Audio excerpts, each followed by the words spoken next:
মুসলমানদের দাড়ি দেখলে গা জ্বালা হয়, মুসলমানের মাথায় টুপি দেখলে গা চুলকায়, অ্যালার্জি হয়। কেন্দ্র বসে আছে আমাদের গার্জেন,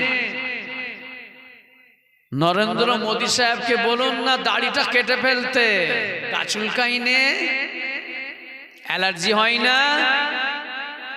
খেলার বড় বড় প্লেয়াররা, আমার হিন্দু ভাইয়েরা অনেকে দাড়ি রেখেছে, তাহলে বলুন কেটে ফেলতে, গা চুলকায় না, অ্যালার্জি হয়নি। শিখ ভাইদেরকে বলুন দাড়িটা কেটে ফেলুন, অ্যালার্জি হয় না। চাচাদের মুখে দাড়ি টুপি দেখলে অ্যালার্জি হয়। ওই মনোভাব, হিংসা সম্প্রদায় মনোভাবটা পরিবর্তন করে নাও, নাহলে আল্লাহ ছাড় দেয়, ছেড়ে দেয় না। ওই আমেরিকার মতন আগুন আল্লাহ দিয়ে দেবে, তখন কারো বাবার ক্ষমতাই নেই। বাবা নিবতে পারে না কেন? অনেক ক্ষমতা তো সরকারে, আল্লাহ ছাড় দেয়, ছেড়ে দেয় না। আল্লাহ ওয়ালারা যদি একবার আল্লাহর কাছে বলে আল্লাহ আপনি বিচার করুন, ধ্বংস হয়ে যাবে। জি হ্যাঁ, আল্লাহর ওলিদের জীবনী খুলে দেখুন, পীর মাশায়েখদের জীবনী খুলে দেখুন। আপনার আমার বলবেন আপনারা পূর্বরা খালি দাদা হুজুর আওলাদ বলে, খালি দাদা হুজুর পাঁচ হুজুর ছাড়ার কোনো কথা নেই আপনাদের। আসুন, আমি বলছি না, স্টপ রাখলাম। আসুন আল্লাহর ওলিদের জীবনী খুলে দেখুন, যিনার নাম হলো হযরত আবুল হাসান নুরি বাগদাদি রাহমাতুল্লাহ আলাইহি, বাগদাদের জমিনে যিনি আরাম করছেন। ওনার জামানার একটা বাজারে আগুন লেগে গিয়েছে। আগুন লেগে যাওয়ার পরে বহু মানুষের, বিভিন্ন জাতি সম্প্রদায় মানুষের, প্রত্যেক জাতিরই কম বেশি দোকান পাট পুড়ে বহু মানুষের ক্ষতি হয়ে গেল, বহু মানুষ মারা গেল। আর আবুল হাসান নুরি বাগদাদি রাহমাতুল্লাহ আলাইহি গিয়ে যখন হাজির হয়েছেন, দেখছেন দুটো যুবক জ্বলন্ত আগুনের মধ্যে দাউ দাউ করে জ্বলছে। তখনকার সরকার তখন বলেছিল এই আগুন থেকে দুটো যুবককে যে বাঁচাতে পারবে 1000 করে দেনমোহর দেওয়া হবে তাকে মুদ্রা। কেউ যায় না, আগুনে কে ঝাঁপ দেবে, কে জীবন হারাবে। আল্লাহর ওলি হযরত আবুল হাসান নুরি বাগদাদি রাহমাতুল্লাহ আলাইহি হুজুরের সময় তখন জীবনীতে হুজুর লেখা হয়েছে বিসমিল্লাহির রহমানির রহিম। এই না বলে আল্লাহর উপরে তাওয়াক্কুল করে আল্লাহর নামে শুরু করে আগুনে, জ্বলন্ত আগুনে ঝাঁপ দিয়ে দিলেন। ঝাঁপ দেওয়ার পরেতে আল্লাহর ওলি ওই যুবক দুটোর হাত দুটো জ্বলন্ত আগুন থেকে টেনে নিয়ে বার হয়ে আসলেন। জোরে বলুন সুবহানাল্লাহ, আর একটু জোরে বলুন সুবহানাল্লাহ। আমি দাদা হুজুর কথা নাই বললাম না। আসুন, এই পাওয়ার কে দিয়েছে? এই পাওয়ারটা তৈরি কোথায় করেছে? হাক্কানি পীরের সোহবতে বসে, আল্লাহ ওয়ালাদের সোহবতে বসে ফুরফুরা শরীফে এই জিনিস তৈরি করা হয়, এই পাওয়ার দেওয়া হয়। আল্লাহর ওলিদের দরবারে এই পাওয়ার দেওয়া হয়, বসিরার হুজুরের দরবারে এই পাওয়ার তৈরি করা হয়, দারগাপুরি হুজুরের দরবারে এই পাওয়ার তৈরি করা হয়।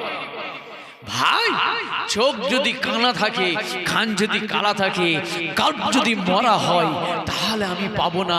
আমার ট্রিটমেন্ট করতে হবে। ট্রিটমেন্ট করলে, তরিকা আমল করলে, হালাল হারাম বেঁচে চললে, 5 ওয়াক্ত নামাজ পড়লে ওই নিয়ামত পাওয়ার আল্লাহর তরফ থেকে আসে। সুফি আব্দুল মোমেন সাহেব আপনার জঙ্গলে 17 দিন হেঁটে একটা জঙ্গলের ভিতর থেকে বেলপুরের নাকের খুশবু পেয়েছিলেন। ও নাক কোথা থেকে তৈরি করেছিলেন? ফুরফুরা শরীফে বসে, দাদা হুজুর কেবলার কাছে বসে। 17 দিনের জঙ্গল, ওই 17 দিনের পর দূর থেকে নাকে খুশবু এসছে বেলপুরে। হুজুর দাঁড়িয়ে গেলেন, জঙ্গলের ভিতরে ঢুকলেন, ডান দিকে জঙ্গল, রাস্তা হাঁটছেন, ডান দিক থেকে খুশবু নাকে এলো। জঙ্গলের ভিতরে একদিন নয়, দুদিন নয়, 3 দিন নয়, 4 দিন নয়, 5 দিন নয়, 17 দিন হাঁটলেন। 17 দিন হাঁটার পরে হযরত সুফি আব্দুল মোমেন সাহেব রাহমাতুল্লাহ আলাইহি যে জায়গায় গিয়ে পৌঁছালেন, একটা রুটা অর্জুন গাছ, সেই অর্জুন গাছের নিচে একজন রুগা দুবলা ছিপছিপে মানুষ দাঁড়িয়ে, তখন জোহরের ওয়াক্তের সময় হয়ে গেছে, উনি দাঁড়িয়ে জোহরের নামাজ আদায় করেছেন। জোরে বলুন। 17 দিন পর গিয়ে পৌঁছালেন সুফি আব্দুল মোমেন সাহেব। কি নাক তৈরি করেছিল, তাহলে পীর কি ছিল? কার সামনে মন্তব্য করছো, কার সামনে কথা বলছো? একটু ভেবে চিন্তে আমাদের কথা বলতে হবে। জবানটা লাগামটা একটু ঠিক করে কথা, বেফায়েস বললে হবে না। আল্লাহর ওলি হযরত সুফি আব্দুল মোমেন হুজুরের কথা আমি পরে আসছি। হযরত আবুল হাসান বান্নুরি বাগদাদি রাহমাতুল্লাহ আলাইহি, ও ভাইজানেরা, হুজুর আমার জ্বলন্ত আগুন থেকে তুলে আনলেন ওই নওজওয়ান যুবক দুটোকে। তখনকার বাদশা বলেছিলেন, দুজনের কথা দিয়েছিলাম 1000 করে দিনমোহর দেওয়ার জন্য, আমি 2000 দিনমোহর আপনাকে দিতে চাই। যখন 2000 দিনমোহর দিতে গেলেন, আবুল হাসান নুরি বাগদাদি হুজুর বললেন, না না, আমি টাকার লোভে আমি উদ্ধার করি নাই, আমি করেছি আল্লাহ পাক রব্বুল আলামিন বলেন, মানুষকে মানুষ হিসাবে ভালোবাসো, জাতি তোমরা দেখো না, সে কোন জাতি দেখো না। আল্লাহর ওলি হুজুর আমার হযরত বান্নুরি বাগদাদি রাহমাতুল্লাহ আলাইহি মানুষ হিসাবে মানুষের উপকার করেছিলেন। আল্লাহ ওয়ালা যারা হয়, আল্লাহ ওয়ালা যারা হয়, আল্লাহর প্রিয় মাকবুল যারা হয়, আল্লাহ কবুলিয়াতি বান্দা যারা হয়, তাদের সামনে কথা বললে, বিয়াদবি করলে আমার আল্লাহ পাক ছাড়েন না। আল্লাহ ছাড় দেয় কিন্তু ছেড়ে দেয় না। আসুন আবার একটা কথা বলি। হযরত সুফিয়ান সাউরি রাহমাতুল্লাহ আলাইহি, আমি কেটে কেটে মূল পয়েন্ট তিনাদের ভিতর থেকে আমি বলছি। কেমন আল্লাহর প্রেমিক ছিলেন এটাই বোঝাতে চাইছে আপনাদের।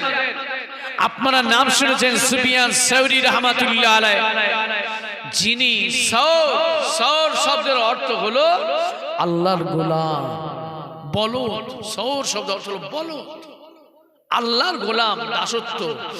তিনি মসজিদে একদিন গাচ্ছেন, হযরত সুফিয়ান সাউরি রাহমাতুল্লাহ, যার উস্তাদ ছিল 3টে,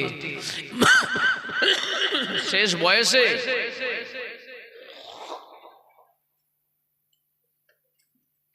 বয়সে হুজুর দেখলেন উনি জীবিত থাকা অবস্থায় একজন খ্রিস্টান হয়ে মারা গেলেন, একজন ইহুদি হয়ে মারা গেলেন, আর একজন অগ্নি পূজা করতে করতে মারা গেলেন।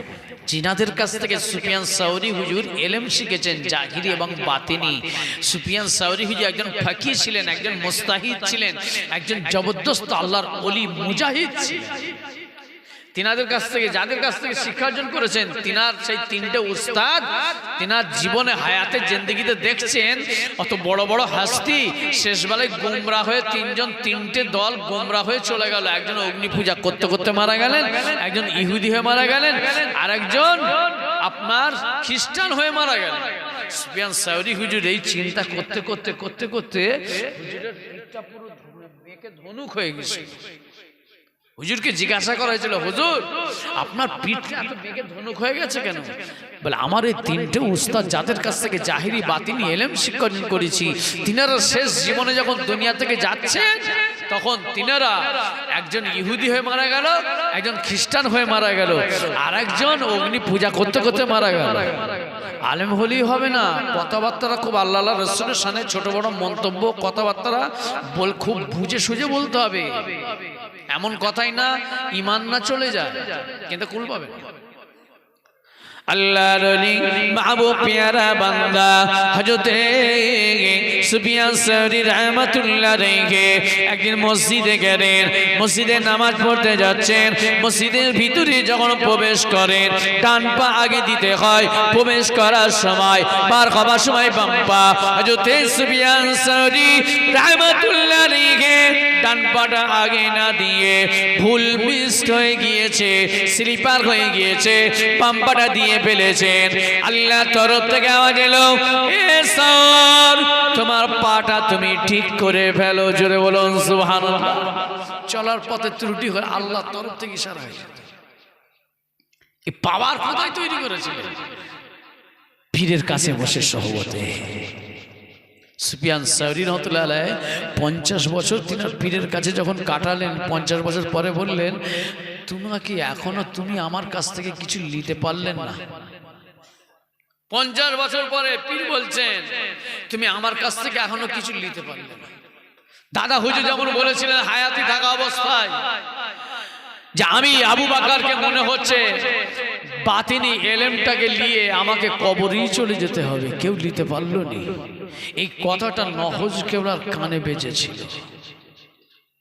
নহজ ফিকাতুল্লাহ আলাইহি জেদ বজাই করেছিলেন, আল্লাহ পাক তিনাকে সেই নিয়ামত হাসিল করিয়েছিল। ছেড়ে বলুন সুবহানাল্লাহ। ওলিয়ে মাদারজাত আল্লাহর ওলি ছিলেন, ঘরে শুয়ে শুয়ে নাত পড়তেন ফার্সিতে। নবী পাক মদিনা জমিন থেকে এসে নহজুর কেওড়ার কাছে হাজির হয়ে যেতেন। যেটা বলুন, জীবনী থাকলে খুলে দেখবেন। আল্লাহর ওলি হযরত সুফিয়ান সাউরি রাহমাতুল্লাহ আলাইহি হুজুরকে বলা হলো, হে সর, তোমার পাটা তুমি ঠিক করে ফেলো গো। আল্লাহর ওলি সঙ্গে সঙ্গে দেখলেন আমার ডান পা না গিয়ে বাম পা আগে চলে গিয়েছে। মসজিদের সিঁড়িতে হুজুর আমার অজ্ঞান হয়ে পড়ে গেলেন। হুজুরে যখন আল্লাহ পাক হুশেনাত করলেন, হুজুরে যখন জ্ঞান আসলো, হুজুর আমার তখন উঠে দাঁড়িয়ে নিজের মুখে দাড়িটা ধরলেন, দুই গালে নিজে চড় মারতে লাগলেন, আর নিজের মনকে বলতে লাগলেন, হে আমার মন, কি কাজ করলি তুই? কোন জায়গায় পা দিয়েছিস? কোন পাটা আগে দিতে হয় আমার আল্লাহ পাকের ঘরে গিয়ে, এটাও তোমার কি জানা নাই?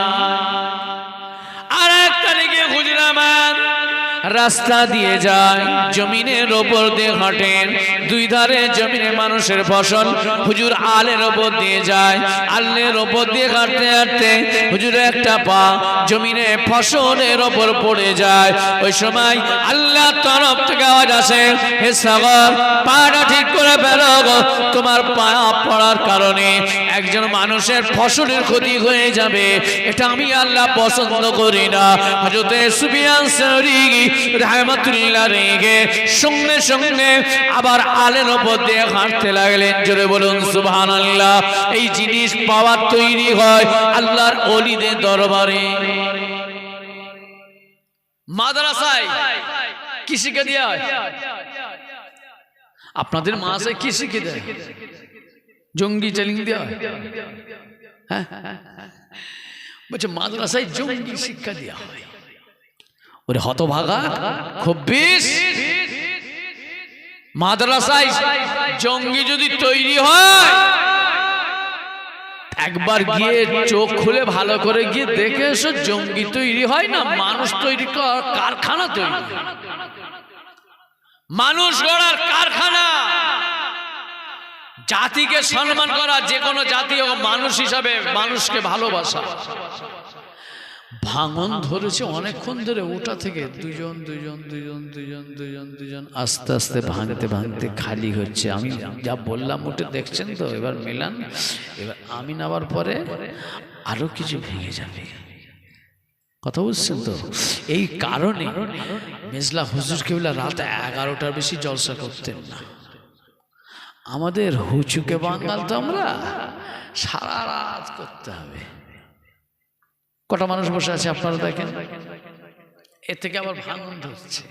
কি করবে? সারাদিন কাটাখাটনি, দিন আনা দিন খাওয়া, কতক্ষণ বসে থাকবে? তার শরীর ক্লান্ত হয়ে গেছে মানুষের।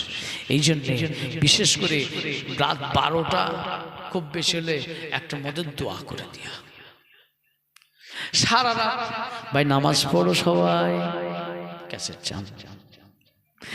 কালকে হাওড়া জেলায় আওয়াজ করতে বলছে ফজর আজানের সময় হয়ে এসেছে, বলছে আরেকটু বলেন না, আর 5 ওয়াক্ত নামাজ পড়েছো সকাল থেকে, ব্যাস ক্যাসেট জাম হয়ে গেছে। আর সেই পরশুদিন হাওড়া থেকে এসে ঢুকেছি বাড়িতে এসে ঢুকেছি রাত 3টে, ফজরের নামাজ পড়তে 5টায়, উঠে ফের গোসল টোসল করে 7টায় বাড়ি থেকে সকালে বেরিয়েছি। বেরিয়ে সেই ঘুরছি, হাওড়া জেলায় ঢুকেছি, আপনার টাইম ছিল রাত 2টোয়।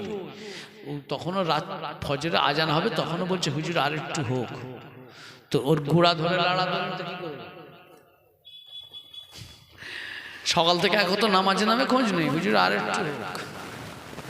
আল্লাহর মাহবুব পেয়ারা বান্দা যারা ছিল, ও ভাইজানেরা, আমরা আল্লাহর ওলির পাগল তাই বসে আছি।